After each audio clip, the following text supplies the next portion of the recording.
Del cuerpo. La Procuraduría General de la Nación anunció un grupo especializado para investigar cuanto antes los recientes ataques con ácido. Sin embargo, ya en el país se están pidiendo penas más severas para los agresores. ¿Qué debe hacer la justicia colombiana para frenarlos? Lo debatiremos esta noche en 360. Y también hablaremos esta noche del atentado que realizó un comando de las FARC en la vía panamericana entre Cali y Popayán, destruyendo gran tramo de la vía y provocando trancones monumentales y afectando 4 departamentos. La Defensoría del Pueblo explicó que este ataque es una clara violación a los derechos colectivos de los ciudadanos y el ministro de Defensa, Pinzón, afirmó que quienes atentan contra la estructura del país y dinamitan es el progreso de Colombia. Merecen todo el repudio. Hoy debate al ataque en la vía panamericana. Y nuestro tema gordo de la noche, al cierre, hablaremos de cómo Colombia ocupa el último puesto de la prueba de educación PISA. Una circunstancia que deja muy mal parada la educación que se imparte en el país, mostrando pésimos resultados en las 3 competencias que evalúan: lectura, matemáticas y ciencia.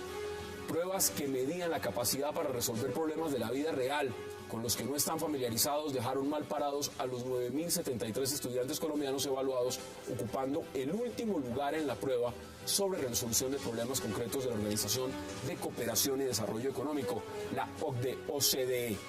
¿Qué pasa con la educación en Colombia? Debate hoy en 360 y no se muevan, que ya en segundos le damos la bienvenida a nuestros invitados.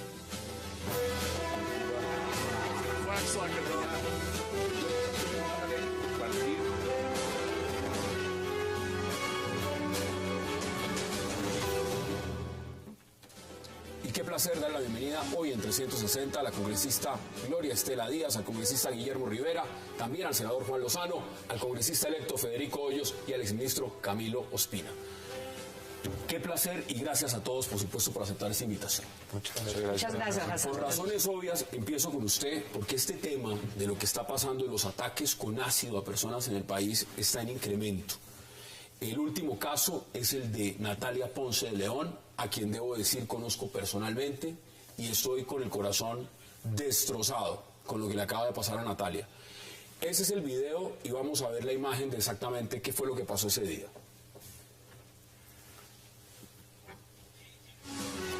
Esa es la imagen del agresor, quien se sienta a esperar a que salga Natalia de su casa.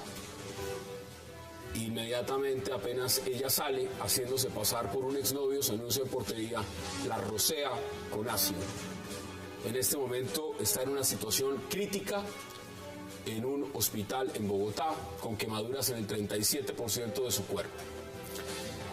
Lo más increíble es que hay una ley. Usted es autora de una ley en Colombia para estos casos. ¿Se aplica esa ley para castigar a los responsables de esas atrocidades? Bueno, muy buenas noches, Hassan. Un saludo muy especial para usted, para todos los panelistas y, por supuesto, para todos los televidentes. Gracias por la invitación.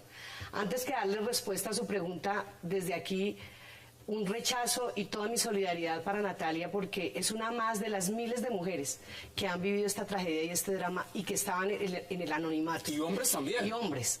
Infortunadamente, las estadísticas muestran que son en la gran mayoría de casos las mujeres las que son víctimas, sin dejar de desconocer que también hay hombres que sufren este tipo de ataques.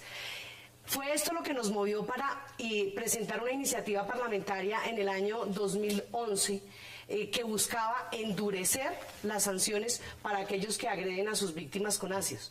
Las penas en Colombia eran demasiado flexibles. Cuénteme qué es flexible. Flexibles era que era tratada como una lesión personal, daba una pena mínima de 1.4 años, o sea, un año, 4 meses a 9 años, y gozaban del beneficio de la excarcelación, casa por cárcel, subrogados penales como descuentos en la pena por buen comportamiento, trabajo al interior del centro penitenciario, y todo eso hacía que de pronto un agresor fácilmente podía pagar una pena de 3 años y quedar en completa libertad, mientras que la víctima es una persona que está muerta en vida. Este proyecto, esta ley, porque ya no es un proyecto, es una ley que ya se aprobó en el Congreso, ¿está vigente? ¿Se puede aplicar? ¿Se aplica? Pero por supuesto, entró a regir en Colombia el 3 de julio del año 2013.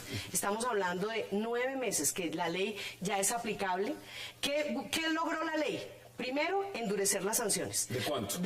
Pasamos de una pena mínima de 1 año hasta 9 años a una pena mínima que depende. Si es una deformidad transitoria en la víctima, da una pena mínima de 6 a 10 años. Si hay una deformidad permanente y la lesión se da en el rostro, la pena mínima va de 8 años a 18 años. No hay circunstancias de agravación punitiva. Hubiéramos querido, Hassan, y quiero decirlo acá a todos los televidentes, que esto hubiera sido calificado como un delito de lesa humanidad, porque lo que se le causa a las víctimas es muerte en vida. Senador. El agresor, ahí muestra la sevicia que hay. Infortunadamente, el Consejo de Política Criminal y el Gobierno Nacional se opusieron a 2 cosas. Primero, a que fuera un delito autónomo. Y segundo, que pudiéramos calificarlo como un delito de lesa humanidad porque decían que no cumplía los requisitos. Hoy la ley está vigente. Se incrementan las penas, sí, no es lo que quisiéramos. Pero vamos a por partes, porque también hay otros temas de la ley que yo quiero que podamos estudiar, senador. ¿Cómo le parece a usted esto? En 10 años, y estas son cifras que ha dado Medicina Legal, en 10 años, 926 casos en Colombia. 565 de las víctimas reportadas por Medicina Legal, usted me dirá si el informe se queda corto o es más, son mujeres. 565. 297 están entre los rangos de los 20 y los 30 años de edad. ¿Cómo le parece a usted esto en Colombia? Este es un delito de canallas, de cobardes. El que es capaz de rociar con ácido a una mujer es un sicario. Y por eso el proyecto que presentó la doctora Gloria y que tramitó el Congreso era necesario y muchos hubiéramos querido más. En un momento, un grupo de criminalistas decidieron decir que había populismo punitivo por pedir penas más severas. Lo que es populista es taparse los ojos frente a realidades criminales como estas. Yo creo que esto tiene que estar acompañado, y en un caso como el de Natalia es lo que uno echa de menos, de una acción más eficaz de la policía. ¿Cómo es posible que frente a estos casos no se presente inmediatamente el video, no se haga el zoom al video, se presente la posibilidad de una recompensa, que es una recompensa muy chiquita, de 5 millones de pesos? Esto debe ameritar un esfuerzo mayor para poder capturar con prontitud a los agresores y para acelerar la investigación. Yo creo que cuando en una sociedad empieza a hacer carrera una modalidad de comportamiento está en aumento. Entonces es absolutamente necesario que se apliquen todos los instrumentos legislativos y además operativos para que esto se pueda contener. Exministro, mire, le cuento, del total de los casos conocidos por la Fiscalía, porque este dato es aterrador también, se ha establecido que 129 fueron perpetrados por miembros de la fuerza pública. Es decir, esto está pasando en Colombia en todos los rangos. Esto no tiene estratos, esto no tiene género, esto no tiene un denominador común. Esto lo único que está mostrando es que está en aumento. ¿Cómo ve usted el tema? Lo primero que hay que notar es que es un delito colombiano. No es un delito que se da en los lugares del mundo. Uno no escucha que bueno, Pakistán. Sí, Pakistán, pero muy excepcional. Llegar a cifras de 1000, como acabamos de notar, es excepcional. Lo segundo, tenemos la ley, tenemos los instrumentos. La pregunta es, ¿qué pasa? Es decir, uno pensaría que los instrumentos de investigación no son eficientes, uno pensaría que no logramos judicializar. La pregunta sería, ¿cuántos de estos casos han sido judicializados? ¿Cuántos han tenido sanción penal? Entonces, el problema concreto es que no tenemos estructuras de investigación. Nosotros podemos tener fiscales, podemos tener policía, puede ser lo que quiera, pero si no tiene un resultado final, si esto no concluye, la justicia no es capturar, la justicia es sentenciar. Al señor que hizo esto no lo han encontrado. Y si no hacen las cosas, el tema de investigación criminal es absolutamente evidente. Si usted lo hace rápido, lo hace en el tiempo, eso es exactamente igual que un secuestro. Si en un secuestro usted avisa inmediatamente ocurre el hecho, la posibilidad del rescate es alta, es alta. Si usted avisa 2 días después, no hay nada que hacer, o por lo menos se demorarán mucho más para poder ubicarlo. En ese orden de ideas, la pregunta acá es, ¿dónde está la técnica criminal? ¿Dónde está la capacidad de investigación? ¿Dónde está la capacidad de reacción del Estado? Es un hecho absolutamente evidente, es un hecho permanente, constante, está pasando de forma continua. Uno debería tener una estrategia. Le amplío, congresista Guillermo Rivera, mire, 200 de los 57 ataques fueron provocados por desconocidos a víctimas en relación alguna. 257. 79 fueron de vecinos de las víctimas. 71 de los casos entre esposos y exesposos. 23 de delincuencia común, 49 entre compañeros de colegio y trabajo, 16 entre arrendadores y clientes, 3 de empleados a jefe y 18 por supuestos amigos. Ese es el drama en Colombia que se está viviendo con esto.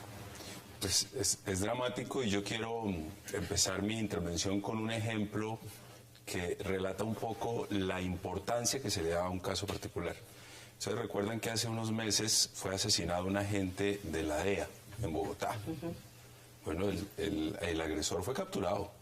Muy rápidamente reaccionaron las autoridades y los agresores. Funcionaron las cámaras, funcionó. Todo funcionó. Hasta el mecanismo de la extradición. Funcionó muy rápido. Y empiezo por este ejemplo para decir algo, haciendo en primer lugar una aclaración para que no me lluevan aquí dardos y centellas. Yo soy de los que cree que hay que hacer una reforma constitucional y eliminar la posibilidad de la reelección presidencial y establecer realmente unos mecanismos de control jurisdiccional para el gobierno, para el presidente de la República, para las cúpulas de los poderes públicos que sean efectivos. Hechas este par de aclaraciones, cada vez me convenzo más que el fiscal general de la Nación tiene que ser un funcionario de libre nombramiento y remoción del presidente de la República, por una razón.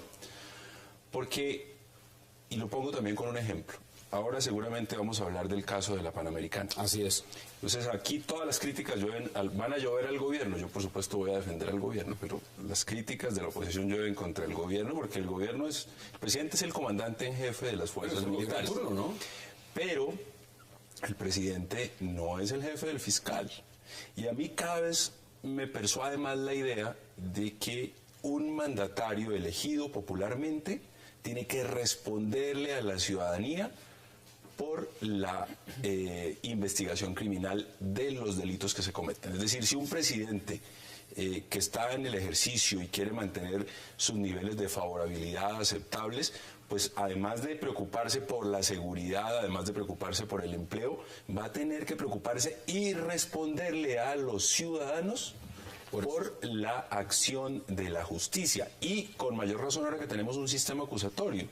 Los fiscales se encargan de la investigación, de la documentación y acusan ante un juez. Ahora, la justicia sí tiene que ser independiente del Poder Ejecutivo, pero tiene que haber un presidente llamando al fiscal: oiga, señor fiscal, ¿cómo así que hay 900? ¿Qué pasa con 900? Bueno, le doy la cifra. Claro, es independiente. El caso de Natalia se ha hecho muy público y evidentemente genera esos datos. Son 926. ¿Usted se imagina, Hassan, a un presidente preocupado porque sus niveles de favorabilidad cayeron por cuenta de la criminalidad, por cuenta de que la justicia no responde, no hay investigación, no hay capturas, llamando a un fiscal: oiga, señor fiscal, van 900 casos, respóndame por eso, necesito capturas ya, inmediatas, rico resultado? Congresista electo, porque usted en el nuevo Congreso le van a tocar todo esto, y ojalá que se puedan sacar muchas cosas en favor de estas personas. ¿Qué dice usted? Primero que todo, toda la solidaridad con Natalia, con su familia y con todas las víctimas que han sufrido este crimen atroz. Segundo es, lo que el doctor Villava propone es bueno, lo que la senadora ha dicho ha sido bueno, lo que el doctor Juan y el doctorán, todos han sido buenos. Yo doy una reflexión adicional. ¿Qué se está haciendo para generar confianza ciudadana para la denuncia? ¿Qué se está haciendo para generar no únicamente confianza, sino también valor civil para que la ciudadanía actúe contra un criminal de estos? Y preocupa tremendamente. El señor sale corriendo. Después de ese video sale corriendo, no pasa absolutamente nada. Es que repito, hay que atacar todos los flancos. Uno de ellos es que debe generar confianza y valor civil de la ciudadanía también para reaccionar frente a estos temas, para que denuncie, para que las mujeres que ahí están diciendo, que usted con sus cifras están siendo rociadas con ácido en su propio hogar, tengan la valentía para denunciar, tengan una línea única para llamar, pero que haya instrumentos para que la ciudadanía pueda acudir, porque si se dice la Procuraduría va a generar un grupo especial de investigación, eso está bien, pero es un anuncio. A ver, es un anuncio después de 926 casos para hacerlo. Pero Hassan, déjeme aclarar aquí una cosa bien importante, que el tema del ataque a las víctimas con ácidos no es solamente un tema de penalización, y no es solamente la responsabilidad del gobierno frente a si eso no, como dice el doctor Rivera, fuera el gobierno como jefe de Estado, el jefe del señor fiscal, para que se diera la impunidad o no la impunidad de los casos.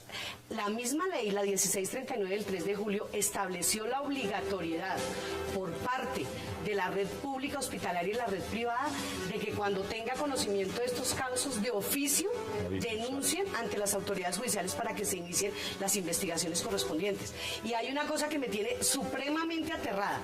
Medicina Legal en el año 2013 reporta 97 casos de víctimas de ataques con ácidos, dentro de los cuales 48 corresponden a mujeres. Recibí el 21 de marzo la respuesta a un derecho de petición de parte del Ministerio de Salud y me dice que el Sistema de Vigilancia de Salud Pública de Violencia contra la Mujer reporta un total de 722 casos de quemaduras por agentes químicos. De esos 722, 497 corresponden a mujeres y 117 corresponden a hombres. ¿497 en qué año? En el año 2013. Y lo que dice Medicina Legal es que son 97. ¿Qué lectura le da uno a esto, doctor Lozano? Que una cosa está reportando Medicina Legal y otra cosa están reportando las EPS en los hospitales, van por caminos diferentes y hay un subregistro. Tengo que ir a una pausa y seguimos con este tema de gran importancia. Vamos a la pausa en 360 y ya regresamos.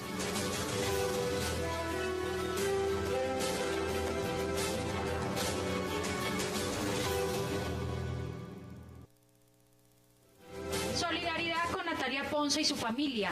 Los invito a rechazar todo acto violento contra las mujeres.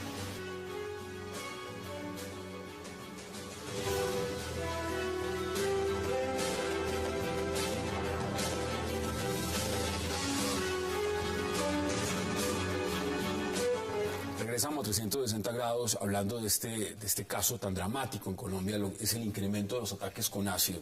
Mire, 168 víctimas de esos ataques con ácido son niños. 28 eran menores de edad, entre 3 y 4 años. Sí. Niños menores de edad entre 3 y 4 años. En ese marco, 417, el ácido fue arrojado en la cara. Casi todos los casos se arrojan en la cara. 91 de los casos de las víctimas intentan protegerse inmediatamente y esparcen todo el químico y profundizan la herida. Y además, 35 en la cabeza fueron en el área pélvica, también en toda la parte del cuerpo. Vea usted lo que está pasando en Colombia. Este es un delito que tiene un componente especial de perversidad, porque es con sevicia, es con odio, es con el propósito salvaje de dejar una marca a perpetuidad. Aquí están viendo fotos los televidentes de cómo quedan las víctimas a perpetuidad después de un ataque de estos. Es que la razón de la penalización autónoma que debería poderse recuperar es porque aquí hay una reflexión previa del criminal que quiere dejar para siempre una herida abierta, que quiere dejar para siempre una secuela. Eso es peor que lo de los mafiosos, eso es peor que lo de los torturadores, porque lo que esperan es que esa señal le quede a esa persona para siempre, que cargue por el resto de su vida con ese acto criminal que refleja odio, venganza y quién sabe cuántas perversidades más. Por eso hay que volver autónomo el tipo penal. Son muchas las víctimas y por eso no queríamos dejar pasar nosotros en 360, no solo por el caso Natalia, sino porque esto, si uno lo ve a fondo, es impresionante. Y por supuesto con ustedes. Y es muy grave, ¿no? Y es muy grave desde el punto de vista social, que se extienda. Pero el drama también que viven estas víctimas, Hassan, no es solamente la desfiguración que causa el ácido en su rostro, sino que antes de la ley que el Congreso de la República aprobó el año pasado, estas víctimas y sus familiares tenían que exponerse a vender todo lo que tenían, su patrimonio, para poder invertir en cirugías reconstructivas y estéticas. ¿Qué logramos con la ley? Cirugías reconstructivas y estéticas por parte del Estado para estas mujeres. Pero ¿con qué nos encontramos? 9 meses después de que entró la ley a regir, el Ministerio de Salud todavía no la ha reglamentado. Ha sido muy difícil, doctor Rivera, que generen un protocolo para atender a los pacientes. Usted me está diciendo que en este momento la ley está vigente hace 9 meses. Hace 9 meses. Pero el Ministerio de Salud no la ha implementado. O sea, en este momento llega una persona como Natalia o otra persona a querer que se aplique la ley y no se puede. No se puede porque no han reglamentado, no han hecho el protocolo para atención de pacientes que han sido víctimas de ataques con ácido. Por eso el llamado de atención al Ministerio de Salud, ¿qué esperan? ¿De qué depende, doctor Lozano, para que el Ministerio haga la reglamentación? Es poca la tragedia que están viviendo estas personas. ¿Qué dicen ustedes? No, pues yo creo que eso es inaceptable. Creo que el señor ministro de Salud ojalá nos esté observando y si no algún asesor de él o que el doctor Juan Lozano y yo mañana suscribamos y usted, doctora Lorestela, una nota desde el Congreso pidiéndole que ponga en marcha las disposiciones de la ley que le corresponden a ese ministerio. Es que es inaceptable, eso hay que hacerlo ya. Uno pensaría si eso requiere reglamentación, ¿no? Porque si está en la ley debería ser de cumplimiento. Lo que el gobierno nos ha contestado es que el Ministerio de Salud, que está creando una mesa interdisciplinaria donde está elaborando el protocolo. No creo que un juez estuviera de acuerdo con eso. Sí. Una acción de cumplimiento. Permítame, lo digo entre paréntesis. La desidia del gobierno de Juan Manuel Santos en la reglamentación de las leyes. La de chatarrización, por ejemplo, se les venció el plazo. Tenían 6 meses, van 10 meses y la señora ministra de Ambiente no se ha dado por notificada que tiene que reglamentar una ley. Los ministros van, hacen aprobar leyes y es una dejadez, una jartera para reglamentar las leyes, muy propio de un gobierno que le gustan más los anuncios que cumplirle a la gente con acciones. Deme sus conclusiones, porque tenemos otros temas en la agenda que son muy importantes también, sin dejar de lado esto, que tiene una gran connotación en Colombia. ¿Cuáles son sus conclusiones? Un llamado a la gente que nos está viendo a que si conocen un tipo de esto lo denuncien sin miedo, y que sea la ciudadanía la que se apersone también de ese tema, denuncie.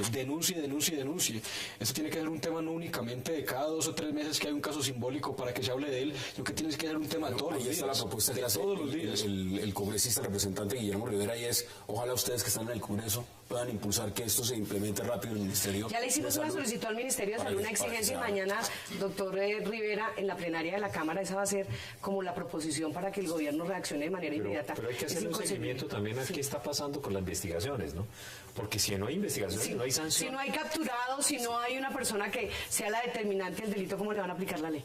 Hoy en la Comisión Segunda del Senado me aprobaron una proposición que, por supuesto, incorpora toda la solidaridad con Natalia y nuestras oraciones, pero que busca recabar información, exigir acción y poder cubrir algunos de estos huecos que por inacción se han venido aumentando. Ojalá se haga no solo por Natalia, por su familia, sino por todas las víctimas de ataque con ácido en Colombia, hombres, mujeres y niños. Eso no puede seguir pasando en Colombia.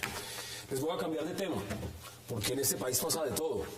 Ayer estábamos hablando en esta mesa de cómo se paralizó la venta de Isagen y pues con medidas cautelares porque se quiere invertir en infraestructura, en carreteras.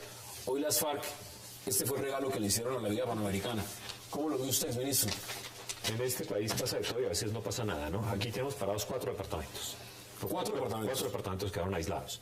Y es un ataque directo contra la población civil. Es decir, yo me pregunto qué efecto militar tenía esto, a quién desmontaba, qué grupo del ejército paró, qué acción militar contuvo. Eso no tiene nada que ver con la población. No tiene nada que ver con un conflicto. Esto tiene que ver con un ataque directo contra la población civil y son los típicos ataques que hacen un daño enorme a la gente y no reportan nada. Uno se preguntaría, ¿qué ganaron las FARC? Que lo saquemos en televisión, que estemos discutiendo el tema, que estemos hablando sobre eso, pero mientras tanto están haciendo un daño enorme a 4 departamentos y a una cantidad de pobladores civiles que se ven seriamente afectados por el tema. Claramente muestra una inconsistencia de ellos o simplemente muestran la consistencia de seguir estando en la guerra. Simplemente muestran lo contrario, muestran que ellos por lo menos no tienen la menor intención de parar y que mientras estén en las condiciones de hacerlo, seguirán atacando no al ejército, no a la policía, no a los que podrían decir que son sus agresores del conflicto. Las reglas de juego en medio de la negociación son estas, es así. Se está negociando en medio del... Y tiene que ser así porque la última vez que hicimos un paro unilateral, tuvimos 2 ejemplos, ¿no? El primero fue el de Belisario Betancur, ¿no? Que tuvimos bilateralmente el paro, arrancamos con 16 frente guerrilleros y terminamos con 56. El segundo, pues lo vivimos con Andrés Pastrana y supimos lo que era, pues, 2 partes del Caguán. Entonces, eso no se puede hacer, entregar. Si nosotros hiciéramos un cese bilateral de fuego, en realidad lo haríamos unilateral. Ellos no tienen nada que cumplir ni nadie que les exija. ¿Qué dice usted? Porque paralizar el país. Este pues la 3ª o 4ª vez que vengo a este programa y el mensaje no voy a innovar en el mensaje. Voy a decir lo mismo que he dicho todas las veces. ¿Qué tiene que pasar en Colombia para que el gobierno nacional le ponga un tate quieto a las FARC? Tiene que poner 100 kilos de dinamita en la vía Napoima, en la vía Llano Grande. ¿Qué tiene que pasar? Lo tienen que poner otros en el Club del Nogal. ¿Qué tiene que pasar para que el gobierno nacional reaccione y le diga a este país que esta negociación no puede continuar en sus términos? Ahora, una atrocidad tapa otra. 2 militares cayeron hoy en la Norte Antioquia en miras antipersona. Y mientras tanto en La Habana se sigue discutiendo de un tema etéreo que es el de las drogas. Pregunto, ¿qué es más urgente? ¿Hablar de desmovilización, de entrega de armas y de desminado o estar hablando de drogas? ¿Ustedes cómo lo plantean? ¿Qué dice usted, congresista? Pues primero hay que rechazar el atentado de las FARC. Eso es también inaceptable. ¿Su departamento en este caso queda perjudicado? Parcialmente aislado, pero hay otra vía por el departamento del Huila. Parcialmente aislado. Pero claro, el acto hay que rechazarlo, hay que reprocharlo. Yo lo que sí no comparto es que entonces por cuenta de ese y de los otros haya que parar la mesa de negociación. Lo que estamos buscando justamente, y hablo en plural porque yo apoyo lo que se está haciendo en La Habana, lo que estamos buscando es que esto no vuelva a ocurrir. Y la manera más fácil, o al menos más rápida, de que esto no vuelva a ocurrir es un acuerdo que le ponga fin a esta barbarie. Este tipo de actos en la época del expresidente Uribe se presentaron, y varios. El doctor Camilo Ospina, que fue ministro de Defensa, recordará que en muchos momentos bloquearon la vía panamericana, volaron puentes. No estoy diciendo que usted como ministro, pero durante los 8 años del gobierno de Uribe también se presentó. El hecho de que no se esté negociando no quiere decir que estos hechos van a dejar de presentarse. Respóndame una pregunta, doctor Con Guillermo, mucho por favor. gusto. Primero se habló de una negociación de meses. Llevamos más de un año. Pero ese es otro tema. Ahora se está hablando de otro año. Yo le hago una pregunta a usted como defensor de la negociación de paz. ¿Cuánto más esperamos? ¿Cuánto más esperamos y cuántos más atentados de estos vamos a aguantar? Yo se la respondo con el mayor gusto. Prefiero 1, 2 años que 10 años, que es lo que nos vamos a demorar en derrotar militarmente a las FARC. Y en esos 10 años usted, atentados como este, si le vamos a apostar a la victoria militar del ejército, atentados como este va a encontrar N más, porque esa es la guerra. Y lo que pretende el gobierno a través de los diálogos es acabar esta guerra, acabar lo que estamos viendo. Todos queremos la paz. El problema es que en este proceso, con la voluntad de paz que expresó el presidente, que expresamos los colombianos, fuimos viendo de qué manera en el eje FARC, Maduro, Cuba, Santos se fue convirtiendo en un rehén del proceso. ¿Por qué en un rehén? Se muere del miedo de salir a rechazar las muertes de los policías. El 20 de julio mataron 20 policías. El señor presidente no abrió la boca para rechazarlo. Recibe a Capriles y luego va de rodillas donde Maduro a decirle que no, que qué pena, y ellos son los que le dan el refugio a la cúpula terrorista de las FARC. Se acentúan acciones contra la población, acciones terroristas contra la población, y el gobierno no dice nada porque le da miedo lo de la mesa. Vamos a votar la ley contra Bacrim en el Senado de la República y mandan decir de Cuba, después de que el ministro de Defensa estaba con nosotros comprometido y el viceministro había dado su palabra, que no lo voten porque en Cuba molesta. El problema del paro agrario. Pero uno no entiende además cómo. ¿Eso se lo dijeron a usted? Pero por supuesto, Roy Barrera llegó pero con la Roy voz es un de... congresista. María Lorena Gutiérrez llamó diciendo que por favor no lo votaran, y al viceministro lo hicieron retirar. Él ya había aprobado el proyecto. Esto que cuento quizás es la primera vez que aquí se oye el proyecto que permite habilitar la fuerza pública para enfrentar las Bacrim. No gustó en La Habana y mandaron decir que no, desautorizando a Pinzón. Pero lo que quiero señalar con esto es que lo que no puede suceder es que por cuenta de que se aceptó negociar en medio del conflicto, se tolere el incremento del accionar terrorista. Ya vimos lo que pasó con los dos militares, con los dos policías, como fueron asesinados, acribillados. Pero además quisiera una réplica. Claro, es que, póngale. Perdón, el gobierno no está tolerando esto, el gobierno está combatiendo, la fuerza pública está combatiendo. Yo acabo de leer ahí en el teleprompter de Hassan que en unas declaraciones del ministro Pinzón rechazando esos ataques. Pero además la fuerza pública está combatiendo. Los números de bajas de las FARC han crecido en los últimos años también. Hassan, pero déjeme decirle Alfonso Cano dio de baja al mono Jojoy. Eso es como en otro contexto. Tengo que hacer una pausa muy breve. Y el resto del gobierno. Y le doy la palabra inmediatamente para que entremos. Vamos a la pausa antes de 60 y ya regresamos.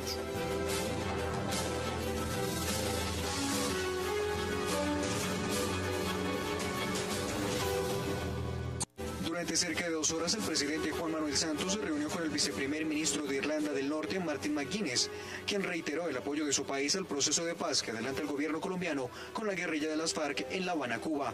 Los procesos de paz no son fáciles.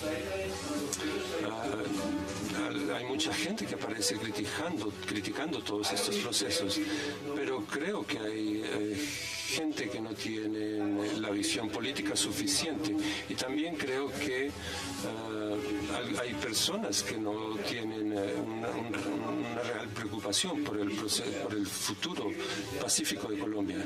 Pero este proceso de paz claramente sugiere que puede parar este conflicto armado. No creer en eso es un gran error. McGuinness además criticó la posición de quienes se han opuesto a las negociaciones de paz con las FARC. Nosotros seguiremos observando y seguiremos apoyando y seguiremos haciendo que toda la gente de Colombia pueda representar para un éxito en esta paz. Cuenten con nuestro apoyo en los meses venideros y en lo que pueda venir en el futuro. Por su parte, el presidente Juan Manuel Santos señaló que espera que se pueda avanzar en el siguiente punto de la agenda de conversaciones. Si seguimos avanzando vamos a lograr entrar en ese tema de las víctimas y la justicia transicional, ojalá muy pronto en el proceso que estamos adelantando en La Habana. El jefe de Estado resaltó el ejemplo que ha resultado para Colombia el proceso de paz adelantado por Irlanda del Norte. Regresamos 360 congresistas. Mientras vienen los irlandeses a dar apoyo, pues dinamitan la vía panamericana. 100 kilogramos. Empecemos a redondear ese tema porque quiero que hablemos de educación también. ¿Qué hacemos entonces? Bueno, yo quiero decir que desde el inicio y como miembro de la Comisión de Paz hemos apoyado el diálogo entre las FARC y el gobierno nacional. ¿Quién no quiere la paz en Colombia? Todos. El problema es que las reglas de juego no pueden ser una camisa de fuerza. Si bien es cierto, cuando empezó este proceso había unas reglas de juego, si han habido avances, acuerdos que no conocemos, pero han habido avances según el gobierno nacional, esas reglas de juego se pueden cambiar. Y por eso nosotros desde el primer momento, Hassan, propusimos como partido que hubiera un cese unilateral del fuego, no bilateral, porque eso es inconcebible que las Fuerzas Armadas tengan que doblegarse ante la guerrilla, pero sí unilateral. Creo que es el momento, porque lo que estamos viviendo en este momento en el país, lo que acaba de pasar también hace 2 semanas con los policías que fueron asesinados en Tumaco a golpes, eso no puede pasar por alto. No podemos seguir permitiendo yo sí no estoy de acuerdo con ese bilateral, ni a bala. No, unilateral. Unilateral. Sí, exacto. La propuesta de nosotros es unilateral del fuego. Y no puede, con el argumento de que estamos haciendo la paz y de que estamos construyendo una terminación del conflicto en La Habana, seguir permitiendo que se acabe con la infraestructura que está afectando a tantos departamentos, a tantos colombianos, que está generando incertidumbre. Nosotros estamos pretendiendo que los colombianos, al término de las negociaciones de La Habana, refrenden los acuerdos de allá sin conocerlos. Pero ¿cómo va a haber confianza si no hay ni siquiera educación sobre la paz o pedagogía sobre la paz, porque no conocemos qué está pasando? O sea que, Hassan, aquí el tema es que le corresponde al gobierno nacional determinar las efectivas intenciones que tienen las FARC de querer un proceso de paz, una terminación del conflicto. Porque lo que estamos viendo es que esas manifestaciones no son reales, no se compadecen con la realidad que está viviendo el país. Ojalá lo del partido no quede solo en una declaración, sino que le digan al gobierno, seguimos apoyando si hay nosotros lo planteamos, pero es que el problema ¿cuál es, Federico? Si no apoyamos nosotros lo dijimos desde el primer momento, pero con el tema y el discurso de que las reglas de juego fueron así, nos metieron en una camisa de fuerza, pero eso no puede ser una camisa de fuerza. Y es que las FARC hoy en día en realidad es un nombre criminal, como son los surabeños. Entonces el punto es que pueden hacerse el fuego, pero no van a dejar de traquetear. Es decir, pensar que el frente 29, que el frente 60. Mientras estamos hablando, el gobierno habla de la Alianza Pacífico, que es algo muy importante para el país, y no se puede mostrar Buenaventura porque está en manos las BACRIM, toca hacer la cumbre en Cartagena, ahora la carretera por donde supuestamente puede transitar gran alcance de la FER la dinamita. Entonces, realmente, ¿a qué estamos jugando? Esa es la pregunta que muchos se hacen. Hay demasiadas declaraciones y escasísimas voluntades expresas sobre el propósito de alcanzar la paz. El doctor Humberto de la Calle, a quien yo he admirado mucho, ha desarrollado una memoria selectiva. Él se acuerda que escribió la Constitución para los foros académicos en Bogotá y para las fotos del Jet Set. Pero cuando está sentado en la mesa de La Habana, se le olvida que la Constitución que él escribió obligaba a priorizar los derechos de los niños en cualquier acción del Estado. ¿Eso qué quiere decir? Que por lo menos han debido pedir por mandato constitucional que cesara el reclutamiento de menores. Ni siquiera eso se ha logrado, ni siquiera eso. Por mero humanismo. Entonces, yo creo que ahí hay un problema de divorcio. La mejor manera de evitar el reclutamiento de menores es que se acabe el conflicto, que se acaben las FARC. Y la vía más rápida es un acuerdo. Pero es que no hay voluntad, no hay hechos que demuestren que quieren la paz. Si a los colombianos nos quieren convencer de que hay un proceso de paz que puede ser exitoso, tienen que dejar el terrorismo y tienen que dejar de secuestrar. Pero la manera de convencerlos es logrando un acuerdo. Y para allá vamos, para lograr un acuerdo. ¿Hasta cuándo? Pues por lo menos tiempo el que nos va a demorar una victoria militar. Eso sí se lo aseguro, se lo garantizo. Una victoria militar no nos demora menos de 10 años. Pero no debería ser esa negociación a costa de la vida de los colombianos o la asociación. Con mucho menor tiempo porque una confrontación militar. Un acuerdo, una negociación donde sigue habiendo terrorismo y no pasa nada. Para terminar con esto, mire, ahorita hablamos del tema de este crimen que se hacen con los ácidos. Todos estamos de acuerdo en que rechazamos eso. yo hago una reflexión. Poner una mina antipersona es igual que rociar con ácido una mujer, una persona. El daño es lo mismo, no lo mata, pero lo tortura. Pero frente a esos que ponen minas antipersonas, sí no hay un rechazo unánime. Rechazamos unánimemente quienes rocian con ácido. Rechacemos unánimemente quienes ponen una mina antipersona. Claro que rechazo. Que uno apoye unos diálogos para lograr el fin del conflicto no significa que no haya rechazo. Yo no hablo de usted, digo, se les justifica. Nadie les justifica eso. Entonces, ¿por qué no acaban ese proceso? Pero perdón, es que usted va a conocer ahora como congresista el acto legislativo para la paz.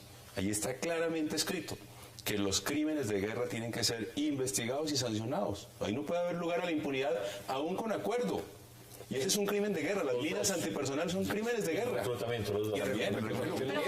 Rivera, en algo sí debería usted darnos la razón, y es que las reglas de juego se pueden cambiar. Nosotros no podemos seguir... La pregunta es si la van a permitir que cambie la regla de juego. Usted propone depende de las FARC, no del gobierno. No, pero es que si las FARC quieren la...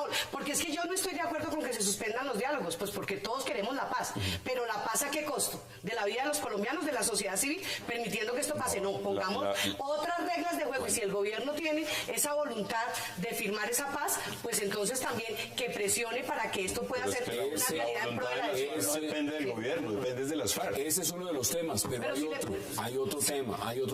Deme sus conclusiones sobre este punto de las FARC y este atentado a la vida panamericana. 1, que el presidente es rehén del proceso. 2, que le falta tono. 3, que perdimos a De la Calle y se desdibujó. 4, que está desmoralizando a la fuerza pública. 5, que los ciudadanos dejamos de creer en el proceso de paz. Todo eso porque no vemos voluntad de paz y vemos la perseverancia terrorista de las FARC, la perseverancia en el narcotráfico, la perseverancia en el reclutamiento de menores. Y yo lo que sí creo es que hay que elevar el tono cuando se reiteran estas violaciones y estos abusos contra todos los colombianos. Ayer la polimétrica que estamos estudiando acá de cifras y conceptos dice que en el tema de la paz el 58% de los colombianos, una cifra alta, no cree que llegue a un final feliz.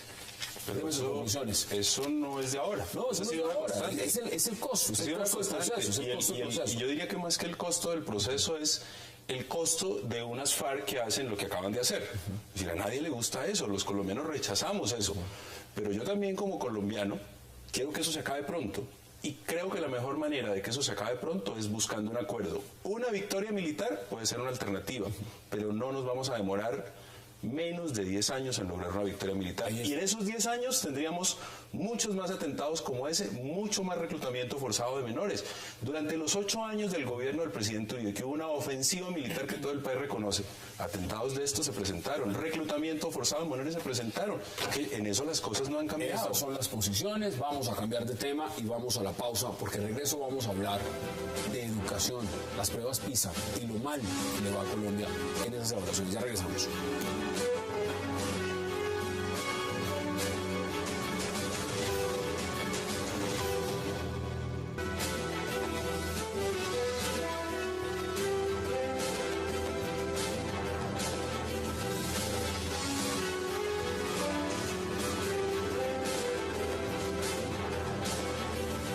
Regresamos a 360 y vamos a hablar de las pruebas PISA. ¿Cuál es la conclusión? En Colombia no sabemos leer, no sabemos de ciencias, no sabemos de matemáticas y ahora tampoco sabemos resolver problemas básicos. Sí. Pero somos los más felices, ¿no? Somos el país más feliz del mundo. El álbum de Panini lo armamos rapidito, eso sí no tiene ningún problema. Veamos exactamente en qué consiste la prueba, porque muchos dirán, esto debe ser, este es un ejemplo de las preguntas que hacían en la prueba. Pues los televidentes la pueden leer claramente de qué se trata. Es muy sencillo. Evaluación de cómo se llena un concierto de rock. Muy sencillo. Las preguntas son de A, B, C, D, E. Hay que escoger el resultado correcto. 9.000 estudiantes no pasaron esa prueba, colombianos. No pasaron esa prueba. En las de matemáticas nos fue peor. En las de lectura tampoco hay comprensión de lectura. Unos 98% en uno y solo el 2%. Lo más grave es que en la lista de países, no, en este caso quedamos de último. De último. El último de 40. Le voy a dar un ejemplo, Federico. Un ejemplo. Israel es un país de 22.000 kilómetros cuadrados. Tiene 8 millones de habitantes y algunos dicen que el censo está inflado. 11 premios Nobel. viven en conflicto, allá se gastan en defensa muchísima plata. Para los que dicen que en Colombia la gente no estudia es por el conflicto, allá tienen aviones caza, la última tecnología y viven en guerra y tienen 11 premios Nobel. Aquí viven diciendo que es que el problema es el conflicto y se gasta mucho en tanques y en aviones y por eso no estudiamos. ¿Cómo ve usted la problemática? Porque es el ejemplo de Israel. Ese es uno. ¿Cómo ve usted la situación de Colombia? Mire, Hassan, yo creo que la política colombiana necesita más sinceridad. Y uno tiene que estar justificando siempre todo y querer pintar siempre pajaritos donde no los hay. Yo creo que se debe aceptar que aquí hay un problema de educación, pero la ministra no lo acepta. Siempre está sacando una justificación. ¿Será que los colombianos queremos oír una ministra que diga, hombre, si hay un problema grave y estamos trabajando en ello? Una ministra que siempre está diciendo, no, la educación no se mejora de un día para otro. Hace falta más sinceridad. Partiendo del reconocimiento del problema, puede haber solución, pero si se sigue negando, jamás habrá solución. ¿Cómo es posible estos resultados? Yo entendería, empezamos el diálogo con un caso en el cual echaban ácido a una persona en la cara. Seguimos con una carretera que volaron. Eso es educación. Es decir, cuando la gente no tiene la conciencia de lo que puede hacer y no tiene la capacidad, la formación para entender lo que es bueno, lo que es malo, y además no tiene la capacidad de competir en los mercados globales, que es lo que tenemos que hacer, pues va a ser muy difícil lo que tenemos. Pero aquí estamos firmando TLC, Acuerdo de Comercio, no sabemos pero leer la y conclusión sumar. además más grave. Es decir, si uno mira las bases de los elementos para salir de la pobreza, el primero es la educación, y estamos hasta 7 semanas de votar por presidente y no vemos una campaña directa sobre el tema de educación. Es decir, estamos en la punta final de la campaña. Si la hay o no la hay. Oscar Iván, la gran bandera de Oscar Iván Zuluaga es la educación, y la propuesta más concreta de educación es la de Oscar Iván Zuluaga, y la repite por todos lados. Y ahí veo el profesor Guillermo Rivera que no está como... No, pero estoy sonriendo. Sí, pero... No, pero hecho, y si me regala 2 minutos en la recito acá de memoria. Claro. Hombre, jornada única, 2 alimentos diarios, comprar el agrocolombiano, más universidades, más colegios en concesión, no dijo lo clave. Mejorar la calidad de la educación pagándole más a los maestros. ¿Es un tema de maestro? No, es un tema de calidad. No hablo demasiado de educación. Aquí tenemos que sincerarnos y decir que el problema de la salud, de la educación en Colombia es similar al problema de la salud. ¿Por qué? Porque el gobierno se ha empeñado en decir que se amplió la cobertura. Como en salud todo el mundo tiene un carnet, pero eso no significa que lo atiendan. En educación es exactamente lo mismo, que la cobertura. ¿Qué se dedicó a hacer el gobierno nacional? A crear más cupos, pero no se ocupó de la infraestructura ni la calidad de los profesores. No tenemos nada, pero nada en pertinencia. Aquí sacamos profesionales, pero no para que se sepan ganar la vida, sino, por ejemplo, ¿para qué sacamos, como lo decía Juan Gosaín, preparando biólogos marinos en Armenia? ¿Será que sirve que la gente se prepare, se profesionalice en eso? ¿Y qué no decir de la calidad de los maestros? De la calidad, porque es que los maestros, el modelo de educación en Colombia central, ¿no? está, el modelo de educación. ¿Qué puede decir uno cuando de 44 países aceptan hacer la prueba y uno queda de 44? No queda 45, era porque eran 44. Hay una crisis que hay que reconocer. Aquí hay un problema integral en la concepción de la educación. Es cierto lo que dice Gloria, que hemos caído en las trampas de las coberturas, pero también es cierto que nos hemos acostumbrado a una educación que busca simplemente trasladar unos contenidos para que repitan como loros lo que dicen unos libros de texto, sin estimular las capacidades intelectuales de la reflexión, sin despertar amor por el conocimiento, sin despertar capacidades críticas, sin despertar amor por la literatura, el estudio, el relacionamiento. Entonces, es un modelo que premia a los que como loros repiten lo que les enseñó un profesor y pierden la destreza, que es lo que muestran las pruebas PISA. La destreza. Pero además a los profesores no les enseñamos eso, ellos no pueden transmitir lo que no saben. Así es decir, el problema central es que no tenemos una estrategia clara de formación de docentes, de soporte, de capacitación y de remuneración, por supuesto. No se ha dignificado. Pero es que le doy un ejemplo. Mire, yo hice hoy un ejercicio muy sencillo. Me puse a mirar los países con premios Nobel en diferentes temas, en ciencias, en literatura, en física, en lo que fuera, en matemática. Estados Unidos, 350 premios Nobel. Israel, 11. Nosotros 1 en literatura. Miremos la retórica que se vende acá, ¿no? Es que el imperio invasor y no sé. Y a Patarroyo, que se lo hubiera podido ganar, lo sacan a cachuchazos del instituto. Entonces, con unas asignaciones. Es que Colombia no fomenta la investigación. Aquí no hay, aquí ni siquiera hay tema de patentes. Perdón, no, el tema es más complicado. El tema es que le pusimos el 10% de las regalías a ciencia y tecnología. Y en este momento del año han aprobado 6 proyectos. Sí, no, yo, o sea, primero comparto la preocupación. O sea, uno no puede salir a decir que la educación en Colombia es muy buena cuando hay un resultado que claramente nos está diciendo lo contrario, y además de manera dramática, sí, somos los últimos. Pero claro, estamos en campaña y entonces todo va contra el gobierno actual. Yo quiero recordar que el doctor Carlos Holmes Trujillo fue ministro de Educación, candidato a la vicepresidencia fórmula de Oscar Iván Zuluaga. Quiero recordar que la Constitución de 1991, en su texto original, señalaba que el situado fiscal crecería hasta llegar a una suma superior al 50% para ser transferido a la educación. Y que fue el gobierno del expresidente Álvaro Uribe quien promovió la ampliación en el tiempo de una reforma que había promovido el expresidente Andrés Pastrana, que disminuyó las transferencias y las diseñó con un sistema que asigna recursos bajo el número de alumnos matriculados. Y voy aquí a litigar en causa propia. Mi departamento, Putumayo. ¿Cómo le entregan recursos a la educación en el Putumayo? Por el número de alumnos matriculados multiplicado por un per cápita. ¿Cómo le entregan recursos a Bogotá? Número de alumnos matriculados por un per cápita. Hagan la cuenta ustedes. Hagan la cuenta. ¿Cuánto le corresponde a mi departamento versus lo que le corresponde a Bogotá? A la educación. Y revisen, ya miremoslo en el contexto nacional, revisen el ranking de los 100 mejores colegios, Juan, que publica la revista Dinero. La inmensa mayoría de esos colegios, no solamente privados, están aquí, en la capital de la República. Por eso es que este país es profundamente inequitativo.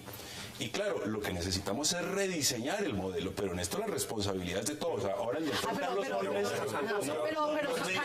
Doctor Rivera, pero yo no entiendo usted en su política de defensa, porque usted es gobernista, pero no podemos olvidar algo, doctor Rivera, es que este gobierno perdió la oportunidad de oro de hacer la reforma de educación que se requería. Tuvo la oportunidad valiosa durante 4 años y no lo hizo. Estamos esperando que María Fernanda no podemos decirle mentiras al país. No, yo no estoy diciendo mentiras. Carlos Holmes no fue ministro de Educación. Hablemos de lo que le correspondía a este gobierno y la gran reforma. Pero ¿por qué la reforma de la educación en este gobierno? Pero la reforma de la educación superior fue la que se frustró. Pero le quedó grande. Y esas pruebas PISA no son de la educación superior. Pero es que no puede mirarse por sectores.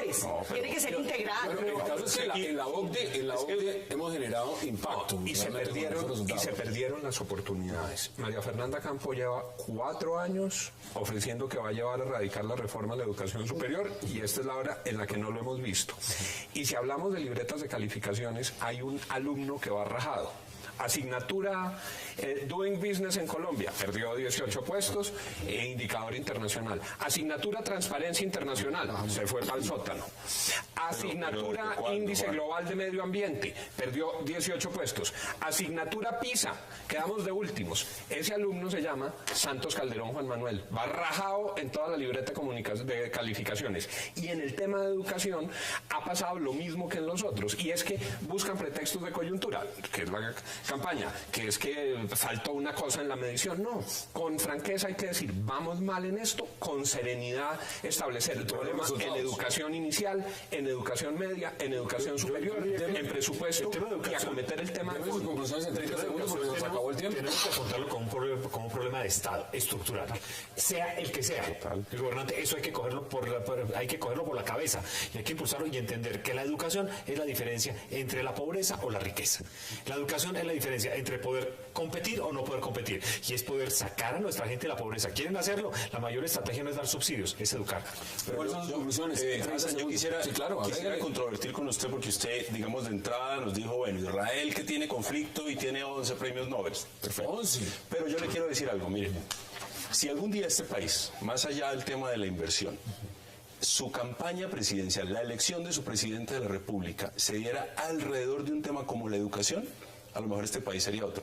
Pero resulta que, todas las encuestas lo que están mostrando es cuál es el tema central de esta campaña, la guerra o la paz. Seguimos todavía concentrados en el conflicto. El día que superemos el conflicto, seguramente los ciudadanos de este país van a decir, bueno, ¿cuál es el que tiene mejores ofertas en educación, en empleo, en modificaciones al sistema financiero, que deberían ser el centro de las agendas de los dirigentes políticos algún día? Cada que se dirige el Parlamento, el Knesset en Israel, uno de los temas fundamentales es la seguridad, y sin embargo, además yo no estoy de acuerdo con que la campaña esté centrada ahí. Eso puede que un grupo de gente esté viendo la campaña ahí.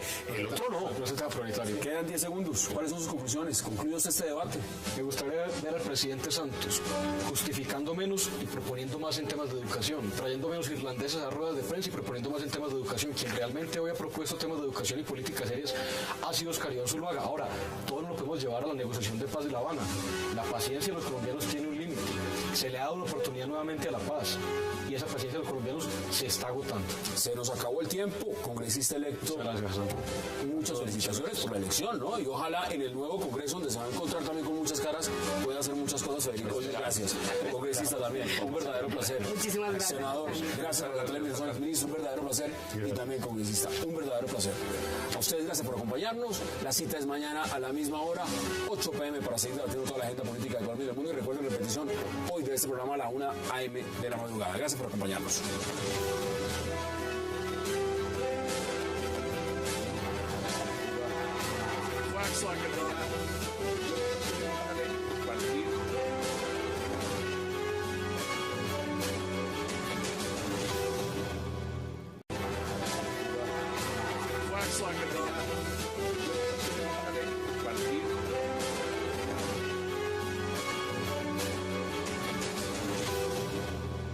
Del cuerpo.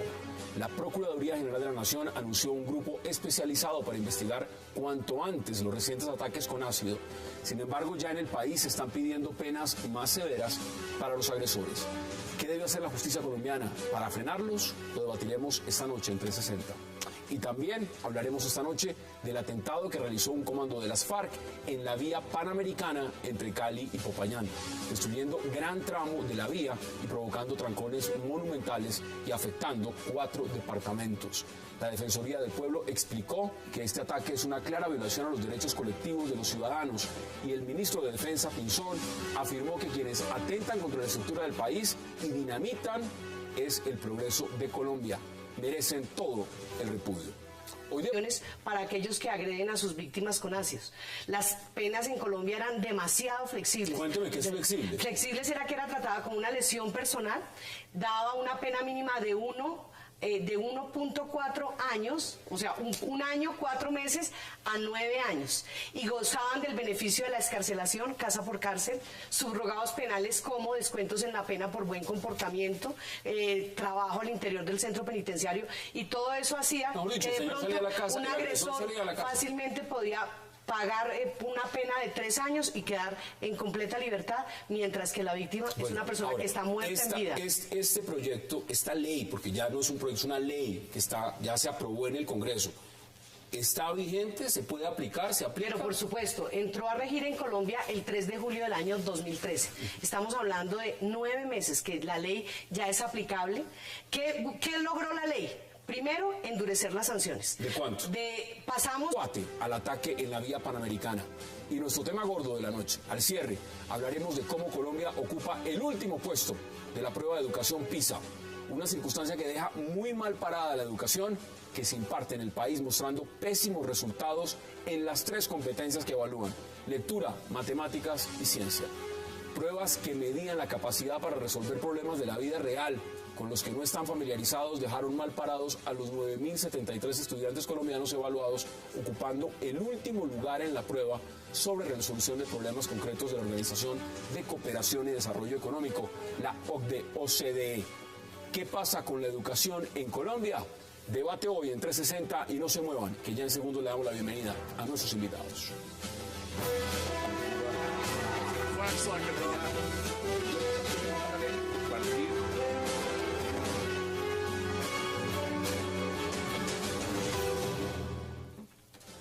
Y qué placer placer dar la bienvenida hoy en 360 a la congresista Gloria Estela Díaz, al congresista Guillermo Rivera, también al senador Juan Lozano, al congresista electo Federico Hoyos y al exministro Camilo Ospina. Qué placer y gracias a todos, por supuesto, por aceptar esta invitación. Muchas gracias, Hassan. Por razones obvias, empiezo con usted, porque este tema de lo que está pasando en los ataques con ácido a personas en el país está en incremento. El último caso es el de Natalia Ponce de León, a quien debo decir conozco personalmente y estoy con el corazón destrozado con lo que le acaba de pasar a Natalia. Ese es el video y vamos a ver la imagen de exactamente qué fue lo que pasó ese día.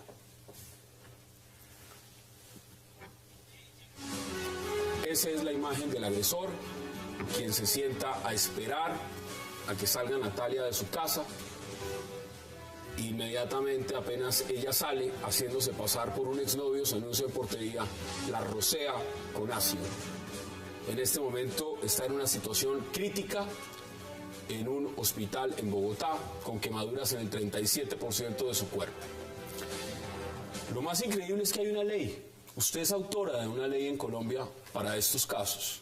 ¿Se aplica esa ley para castigar a los responsables de esas atrocidades? Bueno, muy buenas noches, Hassan. Un saludo muy especial para usted, para todos los panelistas y, por supuesto, para todos los televidentes. Gracias por la invitación. Antes que darle respuesta a su pregunta, desde aquí, un rechazo y toda mi solidaridad para Natalia, porque es una más de las miles de mujeres que han vivido esta tragedia y este drama y que estaban en el anonimato. Y hombres también. Y hombres. Infortunadamente, las estadísticas muestran que son en la gran mayoría de casos las mujeres las que son víctimas, sin dejar de desconocer que también hay hombres que sufren este tipo de ataques.